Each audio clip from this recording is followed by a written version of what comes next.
नमस्कार साथियों, सबसे पहले तो आप सभी को धन्यवाद कि आप लोगों ने मेरे वीडियो लेक्चर्स को बहुत पसंद किया।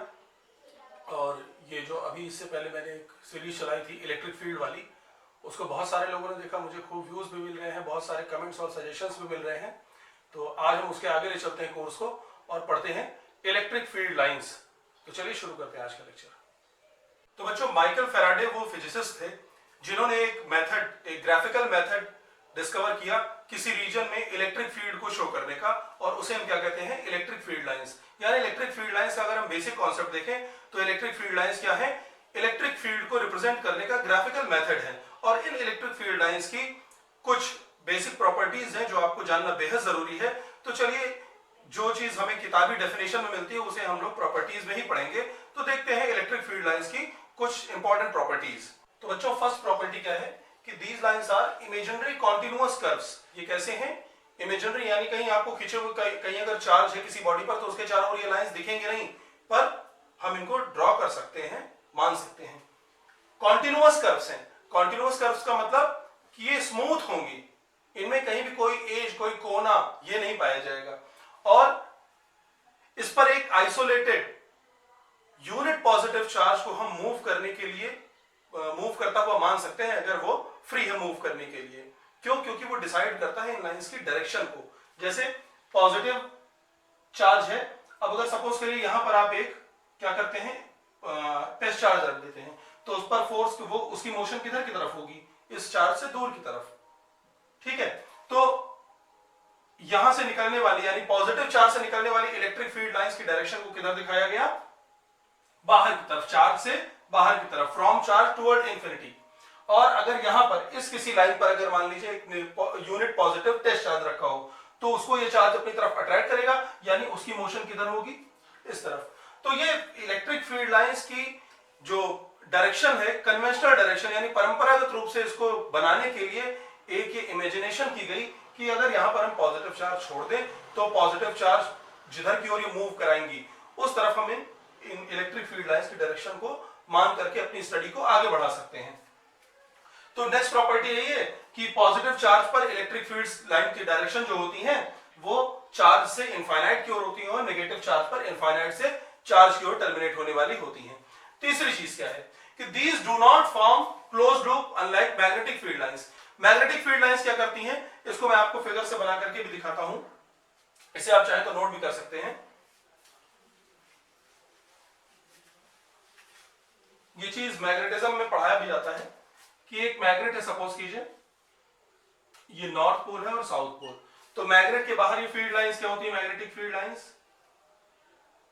इसका एक्सपेरिमेंट भी है, मैग्नेटिक फील्ड लाइंस ड्रॉ भी करवाई जाती हैं नॉर्थ पोल से साउथ पोल की तरफ, और मैग्नेट के अंदर साउथ से नॉर्थ की तरफ चलती हैं। यानी ये लाइंस क्या करती हैं, क्लोज लूप फॉर्म करती हैं, बंद लूप बनाती हैं। लेकिन ये लाइंस क्लोज लूप नहीं बनाती हैं। देखिए, इससे इलेक्ट्रिक फील्ड लाइन बाहर निकलना चाहती है, नेगेटिव वाला अपने ऊपर क्या करना चाहता है, टर्मिनेट कराना चाहता है। ये यहां आई, अगली फील्ड लाइन हो सकता है ऐसे आए, ऐसे आए, ऐसे आए, इस तरीके से। तो आप देख रहे हैं कि पॉजिटिव वाले से बाहर निकलेगी और नेगेटिव वाले पर अंदर जाएगी।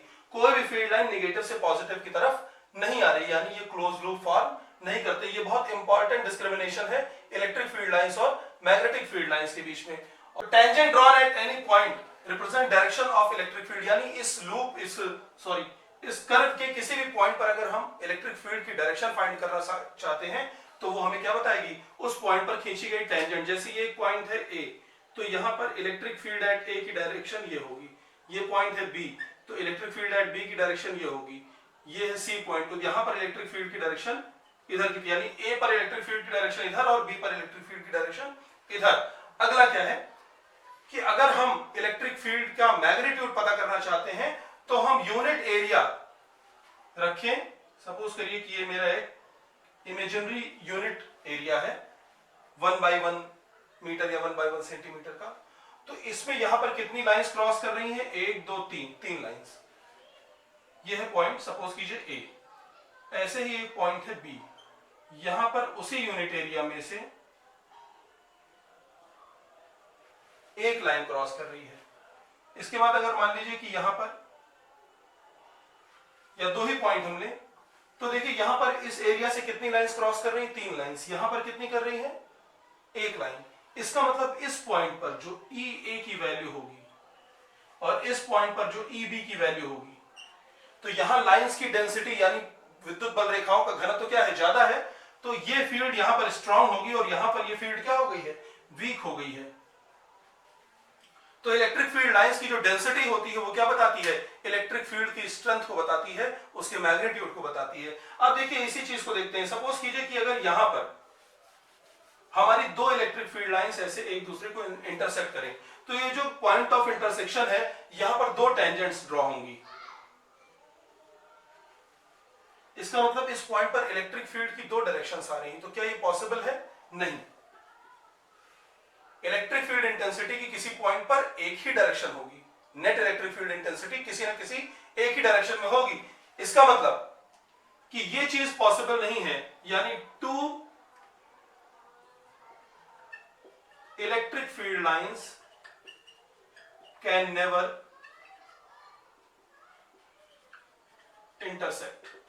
दो इलेक्ट्रिक फील्ड लाइंस कभी भी एक दूसरे को इंटरसेक्ट नहीं करेंगी। अच्छा एक चीज बताइए कि अगर हमारे पास कोई पॉइंट चार्ज है तो उससे कितनी इलेक्ट्रिक फील्ड लाइंस निकल सकती हैं? सोचिए, पॉइंट चार्ज मतलब पॉइंट, और एक पॉइंट से कितनी लाइंस आप खींच सकते हैं? मैथमेटिक्स में बहुत कुछ आता था ना कि एक पॉइंट से खींची जाने वाली लाइंस की संख्या बताइए, तो क्या होती थी? इनफाइनाइट, है ना। यानी अगर आपका एक पॉइंट है तो इससे कितनी लाइंस ड्रॉ हो सकती हैं? इनफाइनाइट। ठीक, यानी अगर हमारा एक चार्ज हो तो उससे कितनी इलेक्ट्रिक फील्ड लाइंस निकल सकती हैं? आंसर क्या होगा? इनफाइनाइट होगा ना? नहीं, आंसर इनफाइनाइट नहीं होगा। वो पॉइंट के लिए यहां पर हमारा चार्ज है, चार्ज से निकलने वाली लाइंस की संख्या इनफाइनाइट नहीं होगी। तो जो हमारी अगली प्रॉपर्टी है वो यही है कि अगर कोई charge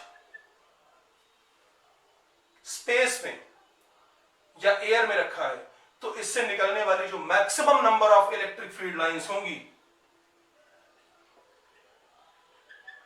maximum number of electric field lines emerging from a charge Q, ये क्या होंगी? Q upon epsilon naught. जहां पर Q क्या है? चार्ज, और एप्सिलॉन नॉट क्या है? परमिटिविटी ऑफ फ्री स्पेस, निर्वात की विद्युतशीलता। और ये और कुछ नहीं है, ये गॉस थ्योरम है। गॉस थ्योरम इसी स्टेटमेंट को गॉस थ्योरम बताती है। अगर आपने क्या कहते हैं निर्वात या फ्री स्पेस की जगह कोई दूसरा मीडियम ले लिया जिसका डाइलेक्ट्रिक कांस्टेंट k है, तो वहां पर ये नंबर क्या हो जाएगा? n q by epsilon not k। ये किसी मीडियम के लिए है और ये किसके लिए है? एयर या फ्री स्पेस के लिए। तो ये है number, maximum number of electric field lines emerging from a charge. ये बहुत इंपॉर्टेंट है, इसको याद रखिएगा। और ये मैंने कोई नई बात नहीं लिखी, गॉस थ्योरम लिखी हुई है। आठवां, सपोज कीजिए कि आपके पास यहां पर एक चार्ज है, इसकी वैल्यू है 2q प्लस, और यहां पर एक चार्ज है, इसकी वैल्यू है -q। तो यहां से जितनी भी इलेक्ट्रिक फील्ड लाइंस निकल रही हैं,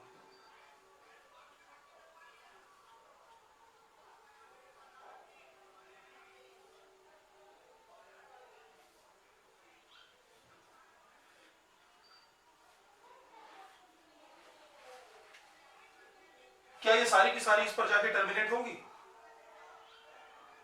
और तो कोई चार्ज है नहीं, तो क्या ये सारी की सारी इस पर जाके टर्मिनेट हो पाएंगी? आंसर है नहीं। क्योंकि जो इलेक्ट्रिक फील्ड लाइंस की शेयरिंग होती है वो हमेशा किसमें होती है? चार्ज के रेशियो में। यानी इलेक्ट्रिक फील्ड लाइंस का जो बंटवारा होता है वो हमेशा किसमें होता है? आवेशों के परिमाण के अनुपात में होता है। यहां से देखिए कितनी, 1 2 3 4 5 6 7 8 9 10 लाइंस निकल रही थी। यहां पर मैंने 5 लाइन ही टर्मिनेट कराई, ये 5 नहीं कर रही। क्यों? क्योंकि इनका रेशियो कितना है? 2:1 का। यहां से जितनी लाइंस निकलेंगी उसकी आधी लाइंस ही क्या होंगी? यहां पर टर्मिनेट हो पाएंगी। इसका एक एग्जांपल मैं आपको ऐसे दिखाता हूं। कि सपोज कीजिए अपने पास एक 10 कूलाम का चार्ज है, ठीक है, और यहां पर एक चार्ज है Q1 और दूसरा चार्ज है Q2। इलेक्ट्रिक फील्ड लाइंस कुछ इस तरीके से निकल रही हैं।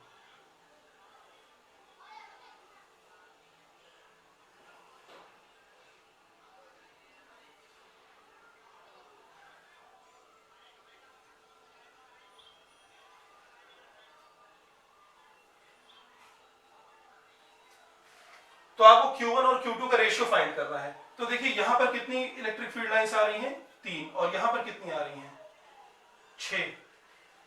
तो Q1 और Q2 का रेशियो कितना होगा, Q1:Q2, ये रेशियो होगा 3:6, यानी 1:2 का। इसका मतलब Q1 का जो वैल्यू होगी उसकी 2 गुनी वैल्यू किसकी होगी, Q2 की। क्यों, क्योंकि जितनी लाइंस Q1 से शेयर हो रही है उसकी 2 गुनी लाइंस किससे शेयर हो रही हैं, Q2 से। इसका मतलब कि Q1 के मैग्नीट्यूड का 2 गुना क्या होगा, Q2 होगा। तो इस कॉन्सेप्ट को आप ध्यान में रखिएगा। अगली प्रॉपर्टी, नेक्स्ट प्रॉपर्टी है कि ये लाइंस लेंथ के अलोंग कंट्रैक्ट होने यानी सिकुड़ने का प्रयास करती हैं। तो देखिए एक फिगर आपने देखा होगा बहुत बार अपनी बुक में बना हुआ कि पॉजिटिव चार्ज से नेगेटिव चार्ज पर जाने के लिए इलेक्ट्रिक फील्ड लाइन, इसका मतलब यह है कि सबसे छोटा रास्ता अख्तियार करती है, सबसे शॉर्टेस्ट पाथ से जाना चाहती है। तो एक इलेक्ट्रिक फील्ड लाइन तो मान लीजिए यहां से ऐसे चली जाएगी, अब दूसरी तो इस रास्ते से जा नहीं सकती क्योंकि इंटरसेक्ट कर नहीं सकती है। तो सेकंड वाली जो होगी वो इधर से चली जाएगी, एक इधर से चली गई। अब जो और इलेक्ट्रिक फील्ड लाइन है वो इससे थोड़े से बड़े रास्ते से जाएंगी।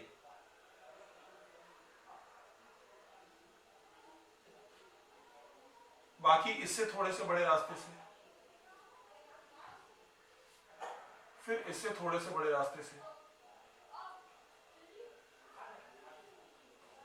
फिर इससे थोड़े से बड़े रास्ते से,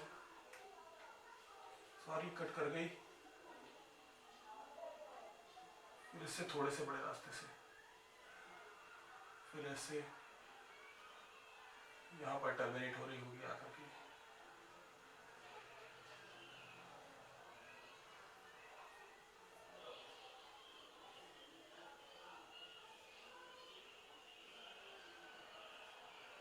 तो ये बच्चों कंट्रैक्शन प्रॉपर्टी के कारण आपको ये फिगर देखने को मिलता है कि ये इलेक्ट्रिक फील्ड लाइन सबसे छोटा पाथ एक्वायर करना चाहती हैं बिना एक दूसरे को इंटरसेक्ट किए हुए एक चार्ज से दूसरे चार्ज पर जाने के लिए। इसके इसी तरह के आपको क्वेश्चंस बहुत सारे मिलेंगे एनसीईआरटी में भी कि चेक करके बताइए इसमें से कौन सा फिगर सही है। और दूसरा क्या है कि electric field lines from similar charge यानी लाइक चार्जेस, एक जैसे चार्जेस,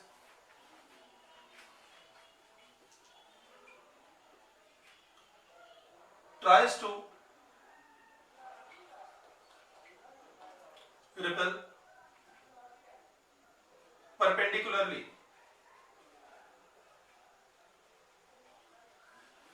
यानी अगर आपके पास एक ये पॉजिटिव चार्ज है और दूसरा पॉजिटिव चार्ज है तो इससे वाली आने वाली इलेक्ट्रिक फील्ड लाइन ऐसे एक दूसरे के परपेंडिकुलर डायरेक्शन में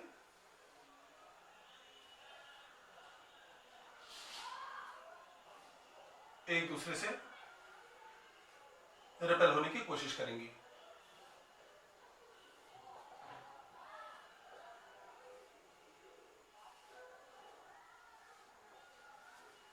तो ये दिखाता है इनमें कि सेम चार्जेस में रिपल्शन होता है और यहां पर ये प्रॉपर्टी क्या दिखाती है कि अनलाइक चार्जेस में यानी अपोजिट चार्जेस में क्या होता है, अट्रैक्शन होता है। अब सवाल उठता है कि अगर हम एक कंडक्टर को इलेक्ट्रिक फील्ड में ले आए तो देखा गया कि कंडक्टर के अंदर इलेक्ट्रिक फील्ड क्या होती है, जीरो हो जाती है और इस घटना को हम बोलते हैं इलेक्ट्रोस्टैटिक शील्डिंग। यानी वे ऐसे ऑपरेटर्स जो इलेक्ट्रिक फील्ड से काफी सेंसिटिव होते हैं उनको एक कंडक्टिंग बॉक्स के अंदर रख दिया जाता है। क्यों, क्योंकि कंडक्टिंग बॉक्स के अंदर तो इलेक्ट्रिक फील्ड रहेगी नहीं, तो उसके अंदर अगर कोई इंस्ट्रूमेंट रखा हुआ है तो वो इलेक्ट्रिक फील्ड से उसको किसी भी तरह का नुकसान नहीं होगा। क्यों, आइए देखते हैं। क्योंकि इलेक्ट्रिक फील्ड लाइन कंडक्टर के सरफेस पर कैसे जाती है, हमेशा परपेंडिकुलर होती है। कैसी होगी, परपेंडिकुलर होगी। field lines are perpendicular to surface of a conductor. Suppose कीजिए कि हमारी इलेक्ट्रिक फील्ड कैसे है, इस तरीके से इलेक्ट्रिक फील्ड है।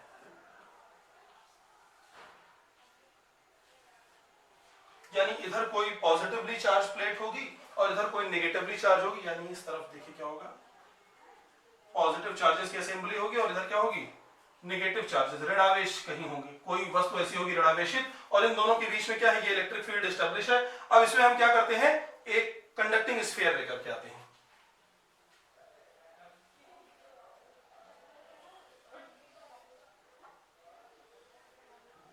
और लाइंस बना लेते हैं।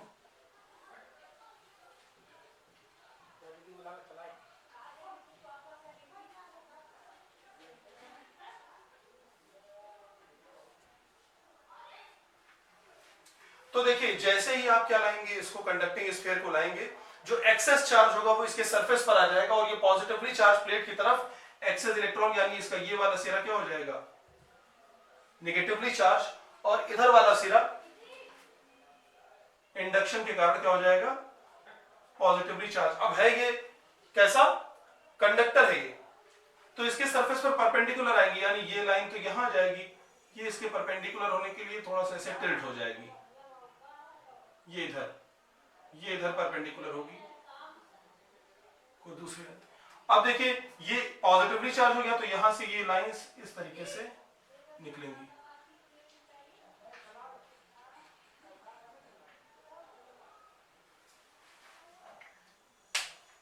ये शेप हो जाएगा लाइंस का। अब क्यों ये परपेंडिकुलर होती हैं, कोई जरूरी है कि परपेंडिकुलर मेरे कहने से नहीं होगा। देखिए सपोज कीजिए कि ये एक सरफेस मैंने लिया, मैंने आपको बताया कि ये लाइन परपेंडिकुलर है या यहां से निकल रही है, मान लीजिए पॉजिटिव चार्जेस है यहां पर, तो ये लाइन ऐसे परपेंडिकुलर निकल रही है। मान लेते नहीं है परपेंडिकुलर, यानी ये लाइन कैसी है, ऐसे निकल रही होगी, इंक्लाइंड, ठीक। तो इसका मतलब इलेक्ट्रिक फील्ड इस डायरेक्शन में होगी। इसको अगर हम लोग डिकम्पोज करें तो इधर आएगा इसका कंपोनेंट ई कॉस थीटा, और अगर इस पॉइंट पर रखा हुआ चार्ज Q हो तो इस चार्ज पर टोटल कितना फोर्स लगेगा इस डायरेक्शन में, Q into E cos theta, F बराबर इतने फोर्स से ये चार्ज क्या कर जाना चाहिए, मूव कर जाना चाहिए। और जब ये चार्ज मूव कर जाएगा तो क्या होगा, इसके सरफेस पर करंट फ्लो होना शुरू हो जाएगी। लेकिन आज तक कोई भी ऐसा ऑब्जर्वेशन नहीं लिया गया है कि किसी कंडक्टर को हम इलेक्ट्रिक फील्ड में लेकर के जाएं और उस पे करंट फ्लो होने लगे, ठीक है। तो इसका मतलब कि यहां पर इलेक्ट्रिक फील्ड लाइन अगर होगी तो कैसी होगी, परपेंडिकुलर होगी, और किसी भी डायरेक्शन में नहीं हो सकती, क्योंकि अगर और किसी नॉन परपेंडिकुलर होगी तो हमेशा क्या होगी, ये कंडक्टर के सरफेस पर एक करंट को जन्म देगी, जैसा कि ऑब्जर्वेशन से नहीं पाया गया है। इसका मतलब कि इलेक्ट्रिक फील्ड लाइंस कैसी होती होंगी, कोई करंट अगर नहीं फ्लो हो रही है तो इसका एकमात्र कारण है कि ये अपने हॉरिजॉन्टल डायरेक्शन में कोई भी फोर्स चार्ज पर नहीं लगा पा रही है, ठीक है। इसलिए चार्ज के सरफेस पर ये जो फील्ड लाइंस होती हैं वो कैसी होती हैं, परपेंडिकुलर होती हैं, और कंडक्टर के अंदर इलेक्ट्रिक फील्ड कितनी होती है, 0। अब देखिए अलग अलग तरीके की इलेक्ट्रिक फील्ड्स को कैसे हम लोग इलेक्ट्रिक फील्ड लाइन से शो करते हैं। अगर हमें uniform electric field line show करनी, यानी ऐसी इलेक्ट्रिक फील्ड जिसकी हर पॉइंट पर मैग्नीट्यूड और डायरेक्शन सेम हो, तो उसके लिए हम लोग क्या करते हैं,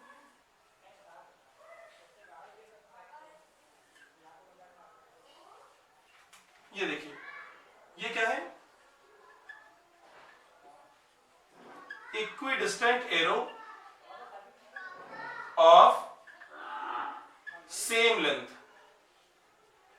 यानी समान लंबाई की और बराबर दूरियों वाली हम लोग क्या कर लें, एरोस अगर बना लें तो ये क्या शो करेंगी, इसका देखिए मैग्नीट्यूड भी सेम है और डायरेक्शन भी हर पॉइंट पर सेम है, तो ये यूनिफॉर्म इलेक्ट्रिक फील्ड को शो करेंगी।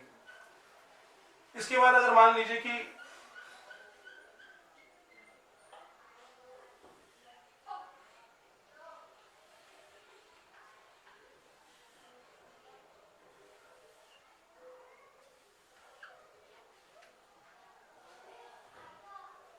इस तरीके से लाइन से, यानी देखिए यहां पर लेंथ क्या है, सेम है, लेकिन डेंसिटी क्या है, अलग अलग जगह पर घट बढ़ रही है। इसका मतलब यहां पर इलेक्ट्रिक फील्ड क्या है, यहां इलेक्ट्रिक फील्ड कैसी होगी, डेंस होगी, ज्यादा होगी, यहां पर कम है, यहां पर और कम है, लेकिन हर जगह डायरेक्शन सेम है। तो यहां पर क्या है, magnitude is different but direction is same. अब देखिए हर पॉइंट पर मैग्नीट्यूड सेम रहेगा बट डायरेक्शन जो है वो क्या होगी, डिफरेंट होगी। कैसे,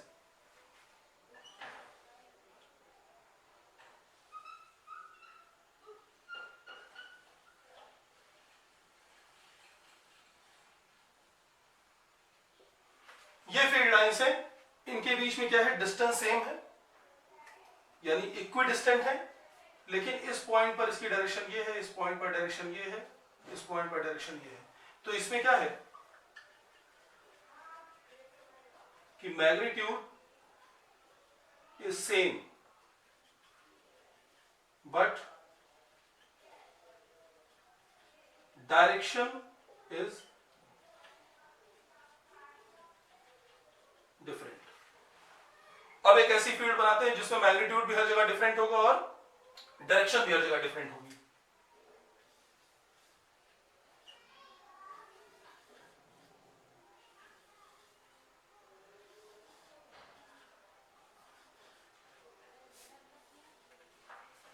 तो इस तरीके की अगर इलेक्ट्रिक फील्ड लाइंस है, यानी ऐसा फील्ड जहां पर ना तो डायरेक्शन सेम, ना तो डिस्टेंस सेम है, ना डायरेक्शन सेम है, तो इसमें क्या है, magnitude and direction both different, दो के दोनों क्या है, अलग अलग हैं। तो ये है केवल हमारी यूनिफॉर्म इलेक्ट्रिक फील्ड, बाकी ये सारी की सारी क्या है, नॉन यूनिफॉर्म इलेक्ट्रिक फील्ड्स हैं। तो आप इस पे बेस्ड जो रीजनिंग के क्वेश्चंस हैं उन्हें सॉल्व कीजिए। अगर आपको कोई क्वेश्चन नहीं समझ में आता है तो आप उसे मुझे कमेंट बॉक्स में भेजिए, उसकी इमेज भेजिए, मैं आपको उसका सोल्यूशन भेजूंगा। और उम्मीद करता हूं कि आज का लेक्चर वैसे था तो पूरा का पूरा थ्योरेटिकल, लेकिन मैंने आपको ज्यादा से ज्यादा चीजें कम से कम समय में समझाने का प्रयास किया है। तो इसी तरीके से वीडियो को देखते रहिए, लाइक कीजिए, शेयर कीजिए और मेरे चैनल को सब्सक्राइब कीजिए। धन्यवाद।